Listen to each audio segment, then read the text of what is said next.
नमस्ते दोस्तों। आज मैं आपको श्रीमद् भागवत पुराण के बहुत ही सुप्रसिद्ध कहानी के साथ आपके सामने प्रस्तुत हुआ हूँ। ये कहानी ऐसी कहानी है जो मनुष्य को इस धरती पर रहने का और धरती पर वास करने का लायक बनाती है, और उसके साथ साथ यहाँ पर जितने भी लोग इस धरती में रह रहे हैं उनको ये साक्षात्कार हो जाए कि इस कहानी को सुनने के बाद उसका इस धरती पर रहना कितना शुद्ध और कितना प्रमाणित है। पृथु महाराज की संपूर्ण कथा, ये कथा महाराज पृथु की है। प्राचीन काल में राजा वेन नामक एक अत्याचारी राजा हुआ करता था। वह धर्म विरोधी और उसके साथ साथ प्रजा विरोधी था, और उसने भगवान विष्णु की पूजा और यज्ञों को बंद करवा दिया था, जिससे प्रजा कष्ट में आ गई थी। वो ये कहने लगा कि अनदेखा भगवान को क्यों पूजते हो, जो साक्षात मैं, आप लोगों की रक्षा करने वाला प्रजापति, मुझे क्यों नहीं पूज रहे हैं।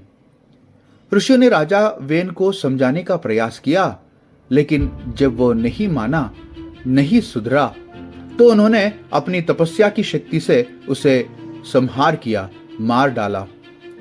राजा के बिना राज्य में अराजकता फैल गई।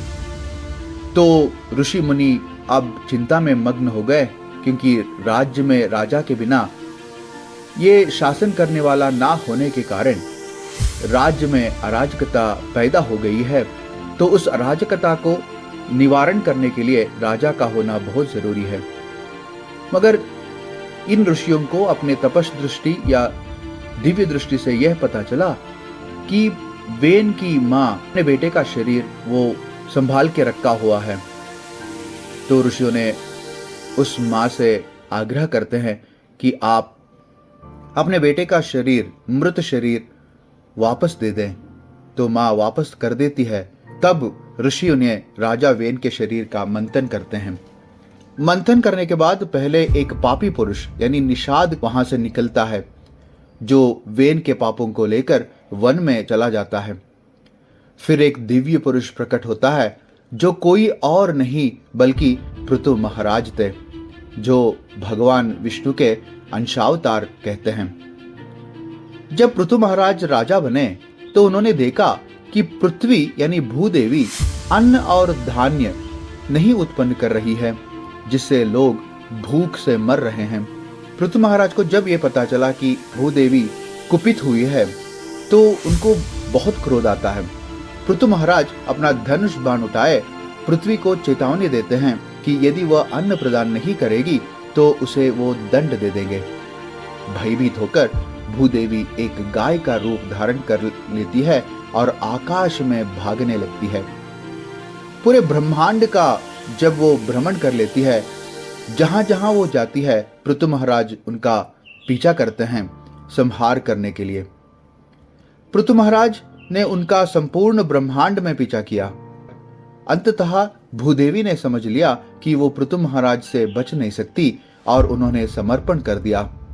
उन्होंने राजा से प्रार्थना की कि उन्हें मारा ना जाए, क्योंकि उन्होंने पहले के पापी राजा के कारण अन्न उत्पन्न करना बंद कर दिया था। पृथु महाराज ने उन्हें आश्वस्त किया और ऋषियों और देवताओं की सहायता से उन्हें दुहना यानी दूध निकालना शुरू किया, जिससे पुनः पृथ्वी से अन्न, औषधियों और सभी आवश्यक वस्तुएं प्राप्त होने लगी। और ये पृथु महाराज जो अपने समुदाय को एक बछड़े को बेचकर दुहने का या दुग्ध दोहन का जो प्रतीत है, ये बहुत ही सुप्रसिद्ध है। अब सुनिए किसने या किन समुदायों ने विशेष बछड़े का चयन किया और विशेष पात्र का उपयोग किया। जब पृथु महाराज ने भूदेवी को गाय के रूप में दुहा, तब उन्होंने केवल स्वयं ही नहीं बल्कि विभिन्न समुदायों को भी यह अवसर दिया कि वे अपनी आवश्यकताओं के अनुसार भूदेवी से दूध निकाल सकें। प्रत्येक समूह ने एक विशेष बछड़े का चयन किया और एक विशेष पात्र का उपयोग किया। पृथ्वी ने उन्हें उनकी आवश्यकताओं के अनुसार दूध यानी दुग्ध दोहन प्रदान किया। विभिन्न समुदायों ने यह पृथ्वी का दुग्ध दोहन कुछ इस प्रकार किए। दुग्ध दोहक पृथु महाराज पहले आए। राजा स्वयं, वो बछड़ा यानी स्वयं पृथु या उनका पुत्र। प्राप्त संसाधन ये था कि अन्न, धान्य और औषधियां उन्होंने लिया और बर्तन था हाथों से। उसके बाद ऋषि मुनि आए यानी संत और ब्राह्मण आए। बछड़ा उनकी तरफ से आए बृहस्पति, जो देवताओं के गुरु है, और उन्होंने प्राप्त संसाधन ये है कि वेद ज्ञान और यज्ञों के मंत्र। बर्तन उनका था कमंडल। उसके बाद देवता यानी इंद्र आदि आए और बछड़ा बने स्वयं इंद्रदेव। और दूध यानी प्राप्त संसाधन थे उनके अमृत और दिव्य शक्तियां। बर्तन उन्होंने प्रयोग किया स्वर्ण कलश यानी सोने का पात्र। उसके बाद आए दानव यानी राक्षस और असुर, और उनके बछड़े थे प्रहलाद और बलि चक्रवर्ती। उनका प्राप्त संसाधन था मदिरा, नशीले पदार्थ, और उनका बर्तन था लोहे का पात्र। उसके बाद आए यक्ष, राक्षस और भूत प्रेत, और बछड़ा उनकी तरफ से आए साक्षात रुद्रदेव यानी शिव। उनसे प्राप्त संसाधन था रक्त और मांस, और उनके पात्र थे खोपड़ी। उसके बाद आए गंधर्व और अप्सराएं। उनके बछड़ा बनकर आए विश्वावसु गंधर्वराज। प्राप्त संसाधन ये थे मधुर संगीत और सुगंधित द्रव्य यानी पदार्थ, और पात्र था कमल का फूल। उसके बाद आए नाग यानी सर्प समुदाय के देवता। उनकी तरफ से बछड़े के रूप में आए तक्षक यानी नाग देवता। प्राप्त संसाधन विष यानी जहर, और बर्तन था गड्ढा यानी वल्मीक। उसके बाद आए दूध दोहने के लिए पर्वत और पहाड़। बछड़ा उनका बना हिमालय, और प्राप्त संसाधन थे बहुमूल्य रत्न और औषधियां, जड़ी बूटियां, और बर्तन उन्होंने जो प्रयोग किया वो था पर्वत शिखर। उसके बाद आए वृक्ष और वनस्पति। बछड़ा था पीपल या वट वृक्ष। संसाधन प्राप्त गोंद, रस, औषधीय तत्व, और उन्होंने जो बर्तन का प्रयोग किया वो था पृथ्वी की मिट्टी। उसके बाद आए गौ और अन्य पशु, कामधेनु यानी गौ माता, हरी घास और चारा उन्होंने संसाधन के रूप में प्राप्त किया, और बर्तन था खेत यानी चारागाह। इस घटना का महत्व यह है कि ये दिखाता है कि प्रत्येक प्राणी अपनी आवश्यकता के अनुसार प्रकृति से संसाधन प्राप्त करता है। पृथु महाराज ने यह सुनिश्चित किया कि हर समुदाय को उनके जीवन के लिए आवश्यक संसाधन मिले।